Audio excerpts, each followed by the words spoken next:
กับสบายดีพ่อแม่พี่น้องเมื่อทุกคนเนาะที่เข้ามาหับชมเนาะวันนี้กับบ่าวปอจะมาถ่ายโต๊ะโฆษณาให้ท่านผู้ชมเบิ่งเนาะอันนี้เป็นโต๊ะโฆษณาของเราโทรคมนะท่านผู้ชมเนาะว่าเพิ่นทางบริษัทเพิ่นสั่งเข้ามานี่มัน20 หน่วยเนาะท่านผู้ชมโต๊ะโฆษณาเนาะว่าลูกค้าสั่งแบบใดกะทางห้านเฮากะจัดให้แบบนั้นเนาะท่านผู้ชมเนาะหลายๆเนาะนี่โต๊ะสีขาวเป็นโต๊ะโฆษณาเนาะแล้วก็มีโต๊ะลายไม้เนาะมีลายไม้นำนี่ลายไม้นี่ก็โต๊ะยาวนี่เมตร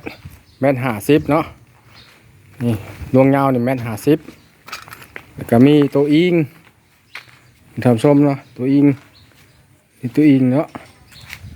นี่โต๊ะอิงลายไม้เนาะลายไม้ก็จะมีอยู่2 สีเนาะมันจะมีอยู่สีคือสีน้ำตาลเข้มแล้วก็มีสีเหลืองท่านผู้ชมถ้าท่านใดสนใจก็ถามได้ท่านผู้ชมเลยฝากคอมเมนต์ไว้ใต้คลิปก็ได้เนาะแล้วนั่นผู้ข่าจะเข้าไปอ่านแล้วไปตอบนะท่านผู้ชมเนาะถ้าท่านใดสนใจก็ติดต่อมาเนาะนี่ก็เป็นอันนี้โต๊ะห้านเนาะก่อสร้างวะเนาะนี่กะมันโต๊ะโฆษณาของเพิ่นนี่แต่ว่าสีขาวนะแต่ว่าบ่แม่นโต๊ะเราโทรคมเนาะนี่เราโทรคมมันจะเป็นแบบนี้เนาะอันนี้เป็นโต๊ะห้านเสริมสวยแล้วก็มีก่อสร้างน้ำพร้อมเนาะบริการขายเครื่องก่อสร้างเนาะก่อสร้างเฮือนงามประมาณนี้นะท่านผู้ชมนี่